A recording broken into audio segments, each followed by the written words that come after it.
Jai Hind everyone. Welcome in online classes of Shri Ram Public School. I am Sadhana Dwivedi. I am your Hindi teacher. जैसा कि आप लोगों को पता है कि आज हिंदी व्याकरण का टर्न है, तो हिंदी व्याकरण में आपके पूरे 24 पाठ हैं, जिसमें से मैं आप लोगों को 16 पाठ पढ़ा चुकी हूँ, लिखा चुकी हूँ जब स्कूल चल रहा था तभी।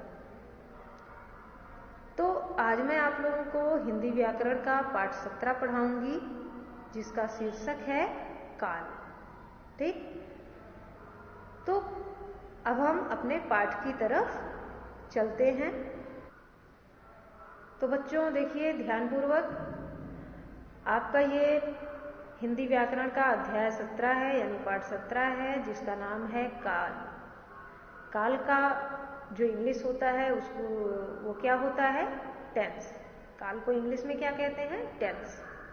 चलिए, तो सबसे पहले हम आप लोगों से कुछ प्रश्न पूछते हैं पूर्व ज्ञान संबंधी, यानी आप लोग जो पिछली कक्षाओं में पढ़े हैं उसके बारे में कुछ पूछते हैं। तो सबसे पहले आप लोग उसको बताइए, उसके बाद फिर हम अपने पाठ को विस्तार पूर्वक पढ़ाएंगे।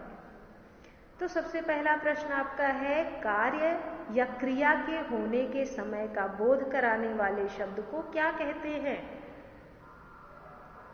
ठीक, समझ में आया?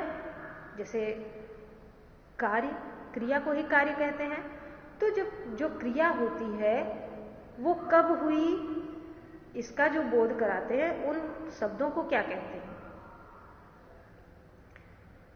तो कार्य या क्रिया के होने के समय का बोध कराने वाले शब्दों को काल कहते हैं। क्या कहते हैं? काल। काल शब्द से क्या पता चलता है? काल शब्द से समय का पता चलता है। क्या पता चलता है? समय का। काल के कितने भेद हैं? काल के 3 भेद हैं। कौन कौन से? भूतकाल, वर्तमान काल और भविष्यत काल। ठीक, जो काम आप अभी कर रहे हैं, जैसे मैं अभी पढ़ा रही हूं, ठीक है, तो वह कौन सा काल कहलाता है? तो जो काम हम अभी कर रहे हैं वो कौन सा काल कहलाएगा? वर्तमान काल। यानी चल रहे समय में जो काम होता है उसे वर्तमान काल का क्रिया कहते हैं। ठीक, वर्तमान काल की क्रिया कहते हैं। तो ये तो आपका हो गया पूर्व ज्ञान संबंधी प्रश्न। अब हम अपने पाठ की तरफ चलेंगे। देखिए सबसे पहले क्या लिखा है, गणतंत्र दिवस में सैन्य शक्ति का प्रदर्शन हुआ। हम कल बस से घूमने जाएंगे। बालक सोता है। उपर्युक्त तीनों वाक्यों को ध्यान से पढ़िए। ठीक, तो पढ़ लिए हम ध्यान से। अब क्या है, इनमें हुआ, जाएंगे, सोता है शब्दों द्वारा काम के होने के अलग अलग समय का पता चल रहा है। तो अब इस तरीके से अलग अलग समय का पता चल रहा है, तो उसे क्या कहेंगे? काल कहेंगे। तो उसे क्या कहते हैं? काल कहते हैं। काल का सामान्य अर्थ होता है समय। काल का सामान्य अर्थ क्या होता है? समय होता है। वह पुस्तक पढ़ता है, वह पुस्तक पढ़ता है, वह पुस्तक पढ़ेगा, वह पुस्तक पढ़ी। तो पढ़ता है जो है वो हो जाएगा वर्तमान काल, वह पुस्तक पढ़ेगा ये हो जाएगा भविष्यत काल, उसने पुस्तक पढ़ी ये हो जाएगा भूतकाल। तो इस तरीके से मैंने आप लोगों को इतना बता दिया। अब देखिए काल की परिभाषा किस तरीके से लिखेंगे। क्रिया के जिस रूप से कार्य करने या होने के समय का बोध होता है। ठीक है, क्रिया के जिस रूप से कार्य के करने या होने के समय का बोध होता है उसे काल कहते हैं। फिर है काल के भेद। तो काल के निम्नलिखित 3 भेद हैं, भूतकाल, वर्तमान काल और भविष्यत काल। तो आज हम सबसे पहले किसके बारे में पढ़ेंगे? भूतकाल के बारे में।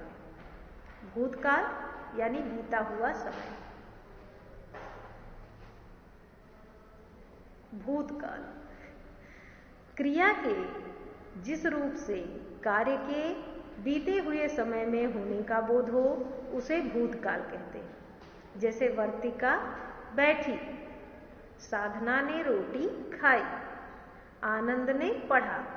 मतलब ये जितने भी काम बताए जा रहे हैं वो हो चुके हैं। तो भूतकाल के द्वारा बीते हुए समय का बोध होता है। भूतकाल के 6 भेद होते हैं। कितने भेद होते हैं? 6 भेद होते हैं।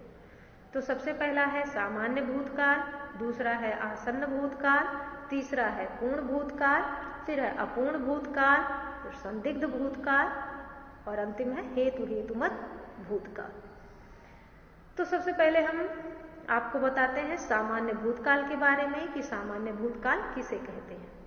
क्रिया के जिस रूप से बीते हुए समय में कार्य के होने का सामान्य ज्ञान हो, कार्य के होने का सामान्य रूप से पता चले, उसे कहते हैं सामान्य भूतकाल। इसमें किसी निश्चित या विशेष समय का बोध नहीं होता। ठीक है। सामान्य भूतकाल बनाने के लिए धातु के आगे पुल्लिंग में आ तथा स्त्रीलिंग में ई जोड़ दिया जाता है। ठीक है। आ तथा स्त्रीलिंग में ई प्रत्यय लगाते हैं। उसने गाया, मैंने पढ़ा, सलोनी आई, लतिका गई। आपको पता चला कैसे आ और ई लगा?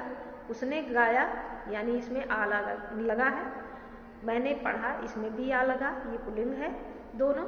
सलोनी आई इसमें बड़ी ई लग गया क्योंकि ये स्त्रीलिंग है, लतिका गई ये भी स्त्रीलिंग है। तो इस तरीके के जो वाक्य होंगे वो होंगे सामान्य भूतकाल। आसन्न भूतकाल क्या होता है कि क्रिया के जिस रूप से क्रिया के कुछ ही समय पहले समाप्त होने का बोध हो, उसे आसन्न भूतकाल कहते हैं। इसकी विशेषता क्या है? आसन्न भूतकाल बनाने के लिए है, हैं, हूं आदि चिन्ह धातु के आगे लगाए जाते हैं। जैसे सूर्य अस्त हुआ है, चांद उदय हुआ है, मैंने भोजन खा लिया है, आप कहां से आए हैं। ठीक। तो है, हैं, हूं इस तरीके के जो धातु होते हैं उसके बाद ये लगाए जाते हैं। ये है, हैं, हूं आदि चिन्ह जो है वो धातु के आगे लगाए जाते हैं। तो चलिए ये हो गया। फिर आता है पूर्ण भूतकाल। पूर्ण भूतकाल में क्या होता है कि जिस क्रिया का बीते हुए समय में पूर्णतया समाप्त होना पाया जाए उसे पूर्ण भूतकाल कहते हैं। इससे बीते हुए समय का पूर्ण निश्चय होता है। इसमें क्या होता है कि पता चलता है कि ये जो काम है ये बहुत पहले समाप्त हो चुका है।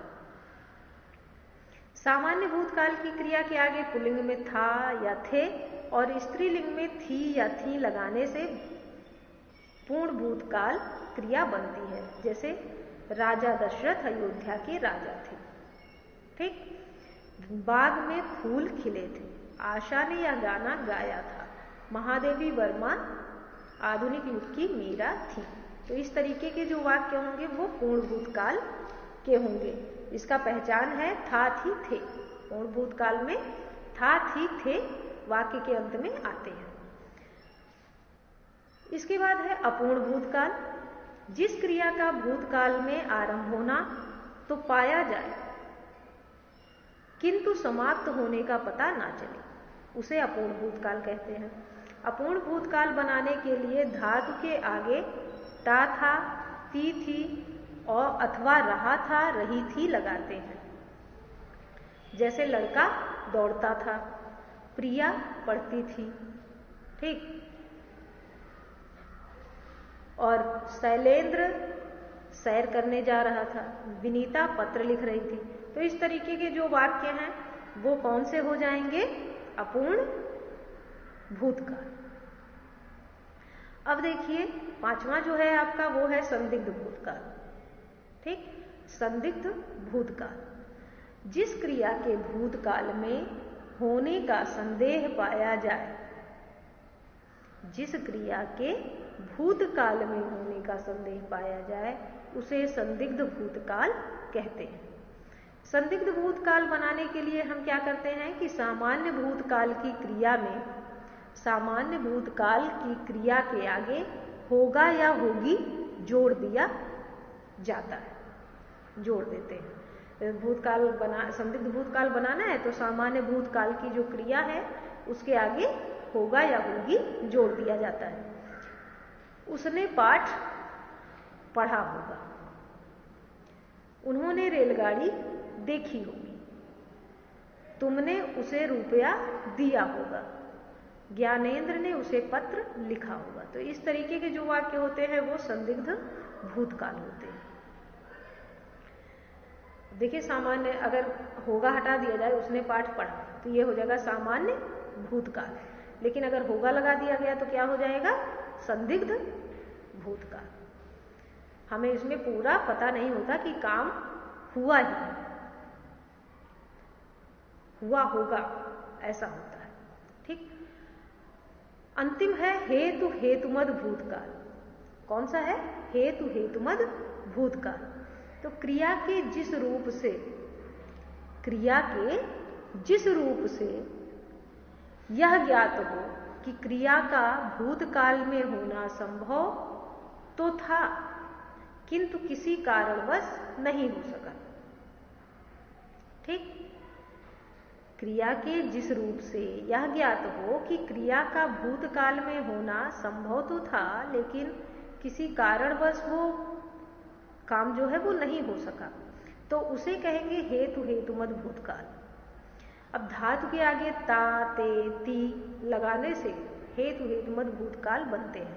जैसे यदि डॉक्टर आ जाता तो रोगी बच जाता, यदि थोड़ा खाते तो बीमार ना होते, परिश्रम करते तो पास होते, यदि वर्षा होती तो सुकाल होता। ठीक। तो ये आपका भूतकाल का जितना भी भेद था मैंने आप लोगों को बता दिया। अब आप इसमें कुछ प्रश्न बनाने हैं और उसके उत्तर लिखने हैं। जैसे काल किसे कहते हैं? पहला प्रश्न ये बनेगा, काल किसे कहते हैं? उदाहरण सहित बताइए। ठीक है, जो भी आप लिखोगे उसका उदाहरण आपको लिखना ही होगा। तो सबसे पहले काल की परिभाषा लिखेंगे और उसका उदाहरण लिखेंगे। दूसरा है काल के कितने भेद होते हैं, तो काल के भेद आप लिख दीजिएगा। फिर है भूतकाल किसे कहते हैं, तो भूतकाल की परिभाषा आपको लिखनी होगी और उसका उदाहरण लिखना होगा। फिर भूतकाल के कितने भेद होते हैं, तो भूतकाल के 6 भेद होते हैं, 6 के नाम आप लिख दीजिएगा। फिर आपका आएगा हेतु हेतुमद भूतकाल किसे कहते हैं, आप ये लिख लीजिएगा, हेतु हेतुमद भूतकाल किसे कहते हैं। आसन्न भूतकाल किसे कहते हैं। ठीक है, ऐसे ही जितने भी टॉपिक हैं उस पर आप प्रश्न बना लीजिएगा और उसके उत्तर लिख लीजिएगा, और साथ ही उसे याद भी कर लीजिएगा। ये नहीं कि उसको लिखकर उसके बाद बुक कॉपी बंद करके रख दिया, उसके बाद उसको उठाना नहीं है, फिर जब टर्न आएगा तभी उठाएंगे। नहीं, उसको आपको लिखना है, उसके बाद उसको ध्यानपूर्वक पढ़ना है और याद करना है। ठीक। तो बस आज का पाठ यहीं पर आपका समाप्त होता है।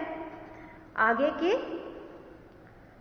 वीडियो में मैं आप लोगों को इसके आगे का भाग पढ़ाऊंगी, जैसे वर्तमान काल और भविष्यत काल। 2 काल अभी बचे हुए हैं।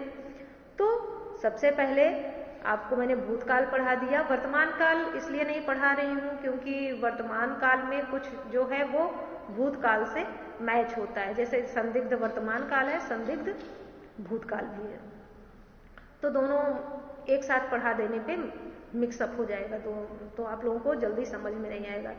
इसलिए अब मैं कल पढ़ाऊंगी आप लोगों को वर्तमान काल और भविष्यत काल। ओके, तो आज बस इतना ही। धन्यवाद।